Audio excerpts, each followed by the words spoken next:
Blog Talk Radio. Hello, everyone. Good morning. This is Laurie Smith, and this is One Child Abuse Survivor to Another Restoration. And it's Thursday morning, 6:30 in the morning here in Calgary, Alberta. August the 25th.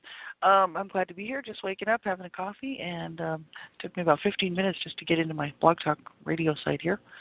And so hopefully it's streaming properly, and they had some difficulties here this morning. So hopefully it's streaming properly and you can hear me and everything.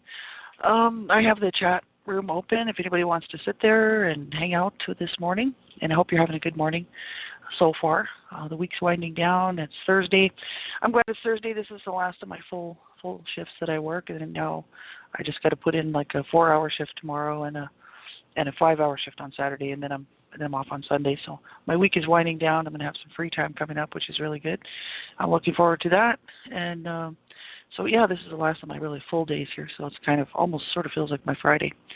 And, but, yeah, I'm glad you could be here. Thanks for tuning in. I appreciate everybody who's taking the time to listen to my shows. And really this is just, it's a morning reflection for me, so I can, sort of check and see where I'm at in my healing journey and look at different information that's helpful for me, and I hope it's helpful for you too, if you're a survivor of abuse. And not everything out there that we see might be helpful, but you never know. Some of the information you might find helpful. I know that I do. And so, if you be sure to make sure you're safe enough, really. Do a safety checklist before you listen to my shows, any of them, really. And if you're a child abuse survivor, just to make sure that, you're not triggered and sort of go backward in your healing journey, right? So do a safety check just to make sure you're safe enough, really, this morning to listen to something like this and to be able to participate in something like this, just listening, because, you don't want to be triggered and then end up having a really bad day and have, cause you to have some crisis in your life, right? So if you don't know how to be safe enough or don't know what that really is about, the ASCA, Adult Survivors of Child Abuse and More Center program, has a PDF. It's free download, or you can just go to their website and read it on site there. It's called Survivor to Thriver Manual. And there's the first chapter is almost 60 pages long, and it's called Safety First, and it goes through and talks about all that. So if you haven't seen that, that's free. You can grab that for free, and it's very helpful. So if you're a survivor of abuse, make sure you're safe enough to be listening here this morning, and if not, just turn the show off because it won't be hurting my feelings at all. So we're just going to get right into this morning. I'm looking at Havoka's Victim to Survivor to Thriver, sort of a gauge to see where we're at. And yesterday's was the victim believes suffering is the human condition. The survivor is feeling some relief, knows they need to continue in recovery, and the thriver finds joy and peace. Right? And today's we'll look at the victim. It might be serious all the time. The survivor is beginning to laugh, and the thriver is seeing the humor in life. And, for some people, that's interesting.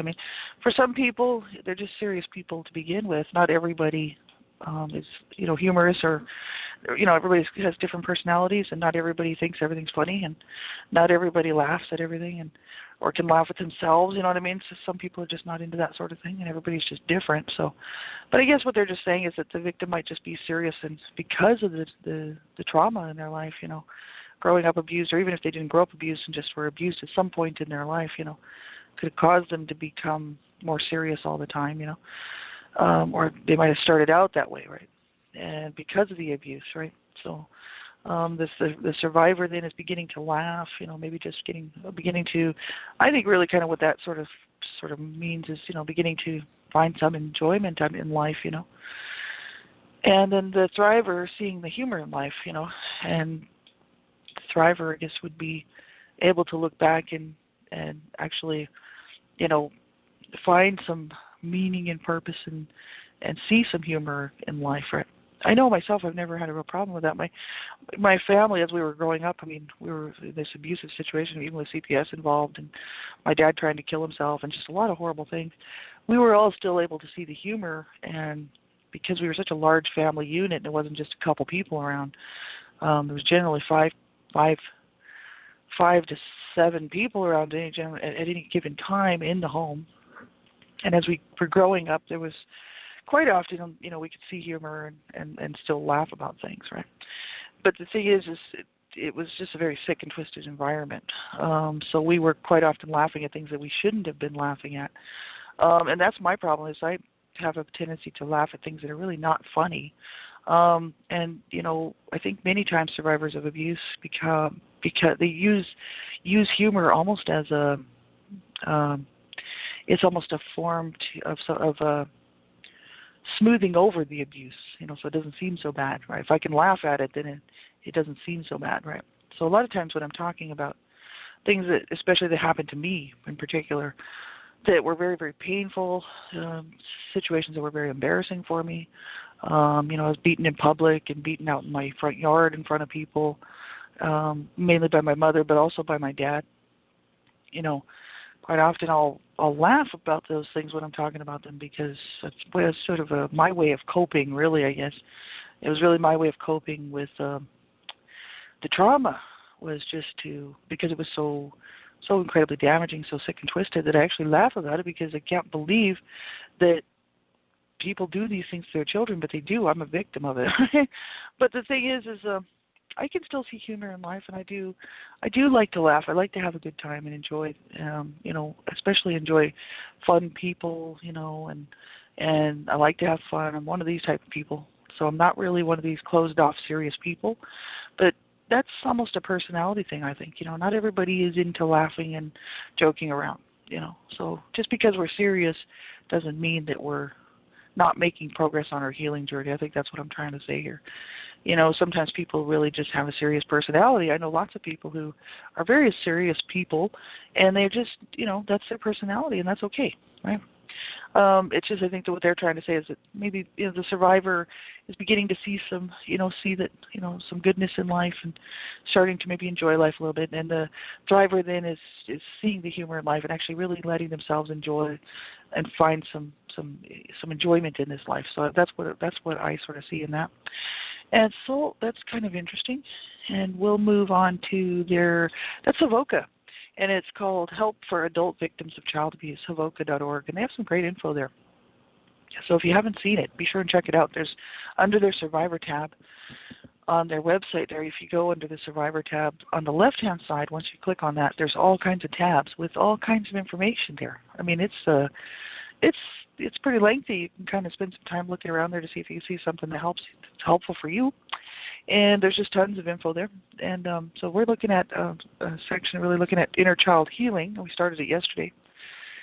And they said how to begin. So this is from their website under the inner child tab.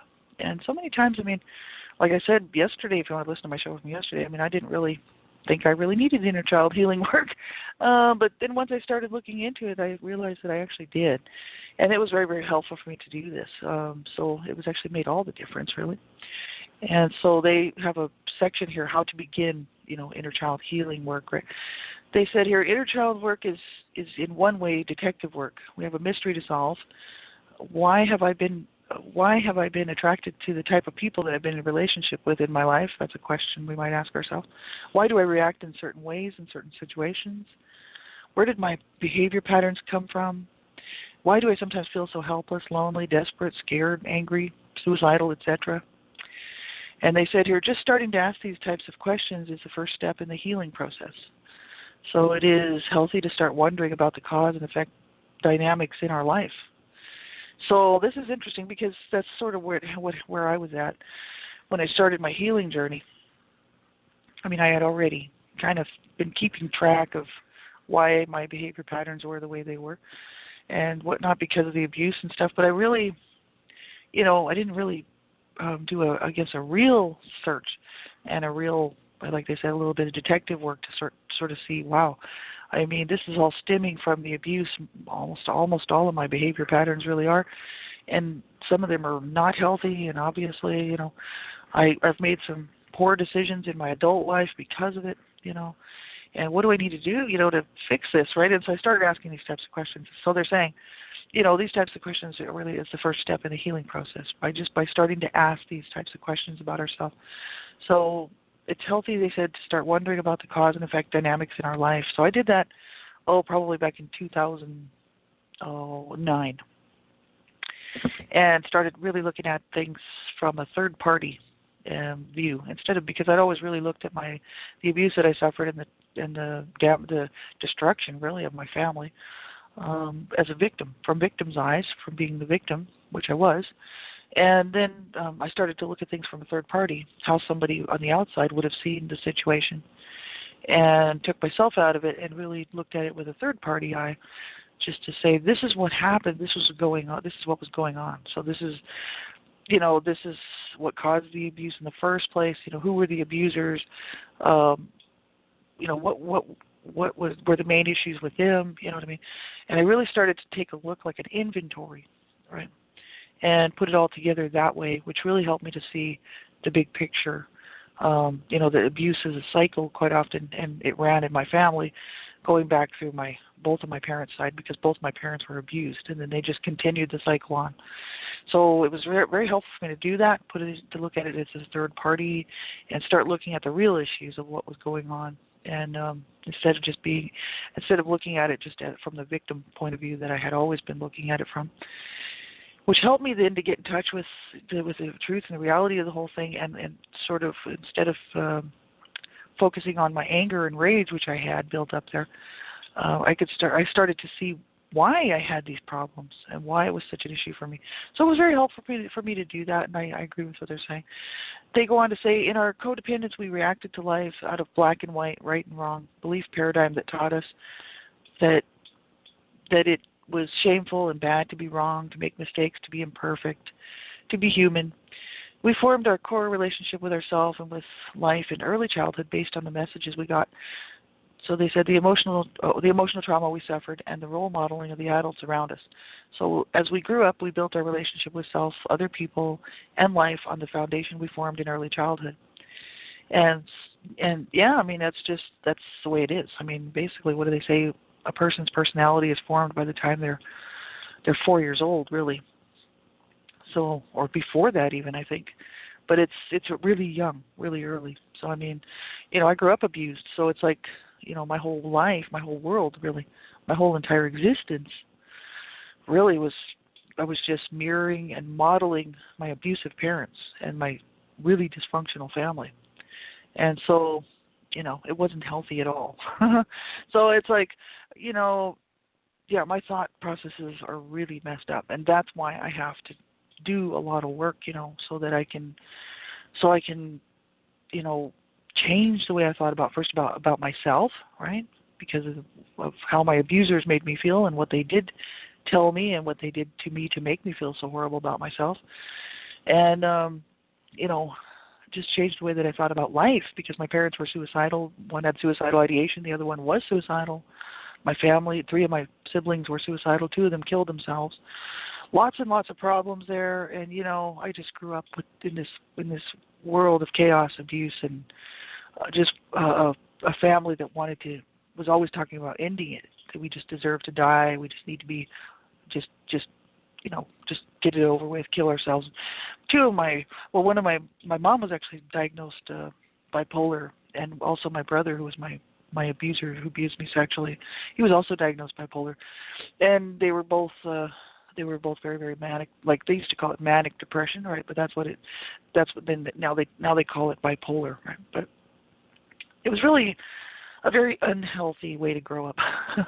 And my brain and the way that I think and the things that I do because of the way that I think and how I react to things in life is all based on that. And I mean, I grew up in abuse, so, I've had a lot of work to do just to maintain any kind of a normal, decent life for myself. And, and to get to the root of this stuff, right? So they're saying, we were really these beliefs and this wrong sort of way that we've been taught to think about life and about ourselves is all from early childhood, based on messages we got, the emotional trauma we suffered, role modeling of the adults around us, and then as we grew up, we built a relationship with ourselves, with self, with other people, and life on the foundation we formed in early childhood. So it's really quite interesting. And we'll look at the rest of this, kind of continuing on, look at some of it tomorrow. But you can go there to their website. That's Havoca, HAVOCA.org. help for adult victims of child abuse, and it's under the Inner Child Healing. So we'll just move on from there this morning, but that's interesting to look at, and that's a huge article, actually. That would take somebody quite a while to go through that. I'm going to actually take a look at it because I want to see what they have to say about inner child healing. I did mine through mainly looking at John Bradshaw's work as well as Robert Burney, and then also Your Envisioned Mind with Beverly Searle out of Australia, and that's the bulk of the work that I've done is Your Envisioned Mind, which really helped me out. So, and it's kind of expensive. It's around $200 for the program, but I really, it benefited me. I don't know if it worked for everybody else, but I know for myself it really did help me out a lot. So it was a good program. But I think doing any kind of inner child work, you have to be careful. If you're not sure that you can do it safely on your own, you want to get help with that, right? Make sure that you're not doing anything on your own. I'm safe enough. I'm not going to go and injure myself or, self-injure or hurt myself or somebody else doing this work. I already know that I'm safe enough to be able to handle these things. And so I don't have to worry so much about that. But, for other people, if you're not sure, and you're just really not sure whether you should be attempting these things on your own, if you can ask that question and you can't answer it with a positive, no, I'll be fine to do this work on my own, then make sure you get some help, right? Because some of this stuff is really hard to deal with. I actually was not completely on my own when I dealt with the child sexual abuse, because a friend of mine, like I said, we had done the Your Envisioned Mind with Beverly Searle and another friend of mine who were both therapists, really, psychotherapists and stuff. And they're friends of mine, so they did this for me for free, which was really nice. Like I said, how many times does this happen in life, Not very often, these two people that sort of just wanted to help me out, It's really nice of them to do that. They both live in Australia, so we had to do this over the phone. But one of them was actually in touch with me on the phone every day for a period of about 6 months to almost 8 months, I'd say, checking to make sure that I was okay every day while I was working on the child sexual abuse that I suffered, because she knew that I may have some difficulties because I was doing it on my own and really didn't have any support, because I didn't want to go traditional therapy, traditional counseling, or anything like that. So she really was my therapist and my counselor and was really making sure that I was okay. And I wasn't really on my own for that portion of it, but that's the only part of the work that I've done that I actually needed or felt that I really wanted some help with. Everything else I've been able to do on my own. So make sure that you're capable to do these things on your own without hurting yourself, hurting someone else, or causing yourself to go backward in your healing journey. It is very, very important. So we're looking at positive reinforcement. This is kind of, what am I doing right in my daily walk, instead of, being negative and hard on myself. I've actually missed several things that I needed to get done this week, but I've had a hard week. My husband fell, he didn't hurt himself, but he scratched himself up. He's terminally ill. It's been kind of a hard week. Just certain things have been pushed off to the side. I'm not going to be hard on myself. Just that's life. That's life. There's no such thing as we can strive towards perfection, but sometimes things just have to get put off, So there's always so much time during the day. So I'm not going to be, too hard on myself, right? I'm still getting up, still being, working towards my healing journey, still feeling pretty good. And just the very fact that I get up and I try every day, I think I deserve a pat on the back for that. And, that I'm willing to, to reach out and to make the changes that I need to help myself, and try to be a support system for my husband or for anybody around me. So I think it's, I can give myself a little bit of a pat on the back for that, and and realize that eventually this stuff will all get caught up. Sometimes it just doesn't happen in the time frame that we want it to. So things can become frustrating. So I'm not going to be too hard on myself, and I'm just going to keep working towards it. And I think that's really the best thing to do, is just to keep getting up and keep going. We're going to make progress some days, and other days we're not going to make so much progress, right? That's the way life is.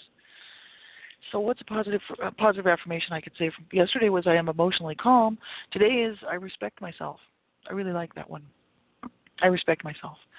And, can we honestly say that and walk around all day saying I respect myself, Absolutely, I made some, there's been times in my life where that's just not the case. You know what I mean? I actually hated myself, hated my body, I hated myself. And, as I started working on my healing journey, I started to realize that none of that stuff was my fault. And that, the decisions that I made, even that were really poor choices as a teenager and then an older teen and then, into my 20s, and then even throughout life, as an adult. Those decisions were based on my wounded self from so long ago. I wasn't making good decisions for myself, and there was no good decisions made for me as a child, right? There was no protection for me. There was no care, no concern. My needs were not being met, really. I wasn't starved or anything like that. We were allowed to eat, you know what I mean? But we were otherwise traumatized and abused really horrifically most of our lives, really. And some years worse than others, But I just, I had to learn how to care about myself, right? And I had to learn how to respect myself. And I thought, as I was talking yesterday, I cut my family off, and my abuser, toxic family, the rest of them, there's not very many left there, just a couple. And I cut them off because they're just, when we get in the same room, within about, 15, 20 minutes, somebody's immediately becomes antagonistic and cuts the other person down to shreds and makes them feel bad. And I'm like, why are we still doing this? I mean, look at how old we are. We're all over 50. It's like we can't even be in the same room. We still can't be in the same room together. And my abuser dad, I don't even know if he's still living, but he's mentally really psychologically ill, so it's just a good idea not to be around him. But as my siblings I'm talking about here, I had to respect myself enough to get rid of the toxic, abusive people out of my life, which I did. And I thought, we can't be good to each other. We need to just clear out, you know what I mean? Because I'm on my healing journey, I'm trying to make progress here and realize that, this was wrong, what we suffered. We need to be good to each other and help each other out, not run each other down and continue on the emotional, psychological garbage, If you're not going to do that, then you're out of my life. So I had to cut them off, right? So that's really unfortunate. But that was just proof positive that I do respect myself and that I do care about myself, and I'm not going to tolerate any more abuse from anybody, especially, from family members who should know better by now. And it's like, no, I do respect myself, and that's really important. We need to have respect for ourselves, and we need to know that, we need to be treated with dignity, with care, with concern, with love.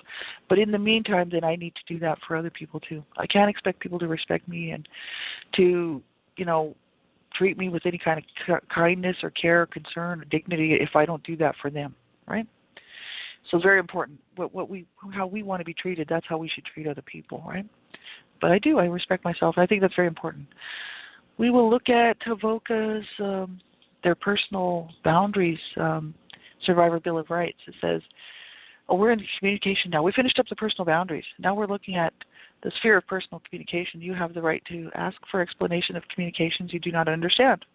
So this is in the boundaries and the communication now. This is looking at our personal rights as survivors of abuse. We do have rights, and it's hard for survivors of abuse to remember that. Because if people, as abuse survivors, we would know this because we knew that we didn't grow up with even the right to our own bodies, right? I couldn't tell my abusers, I'm not going to get graphic here, but, I couldn't tell my abusers to stop doing what they were doing because when I was really little, I used to tell them to stop doing what they were doing because I was pleading and begging for mercy. And they didn't. And they didn't listen. They didn't care. And they just did what they wanted to my body, right? And then, I didn't have the right to open my mouth about it, right? And I was never able to express the grief, the pain, the sorrow, really, that I felt, while I was being abused year after year after year after year by several people in my family. And so I didn't have the right to my own body. I didn't have the right to my own thoughts or my own words that needed to come out of my mouth. I was not allowed to speak. And, I didn't have the right to say anything. So the minute I said anything, I'd be abused. So really, I was just shut down. They shut me down.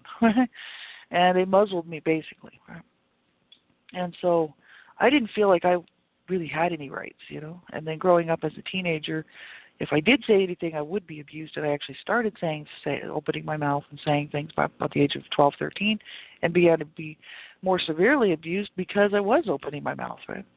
And I thought, I don't care. You guys have already trashed me and ruined my body and ruined my life, so I don't care. I'm speaking it, Do what you're going to do, basically. And I would tell them that to their face, and they would abuse me some more.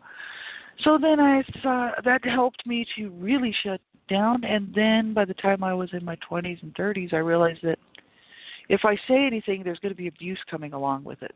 So anytime I have to address anything with anybody, or if there's a problem and I need to get my needs met, this is what we're talking about here, people. Meeting our needs, we do have rights. We have the right to get our needs met, right? And that, growing up abused as children, our needs were not met and we were not allowed to get them met. And as an adult, it's very, very difficult then to make sure that we do get our needs met, because we're still living in that wounded position of, I can't say anything, I better not rock the boat. If I say something, I'll just be fired at work. Or if I say something, which could happen, right? Because it's a sick world out there, right? And if I say that I need something, somebody might hurt me. It's true, because the world is very sick. We do, it's not that because we're on our healing journey that the rest of the world is going to be on theirs, right? The issue is that we do have the right to pursue, to get any of the needs that we need to get met. If we have a need that needs to be met, we have the right to pursue that. And I really like to push this with people, because as an abuse survivor, we've been shut down and we've been told that our needs don't matter. Even if we weren't verbally told that, we would have picked that up as during the abuse, knowing that, I'm not getting my needs met. Obviously, for safety, for security, for, any of them. We could just go through them all, right? So really, these are very important. It says in the sphere of personal communication, you have the right, and then they say, to ask for explanation of communications you do not understand. So if we don't understand something, whether it's in a work situation or in our personal lives or whatever, we have a right to ask for explanation of communications that we do not understand. So I think that's good. Those are really important to look at, and that's HAVOCA.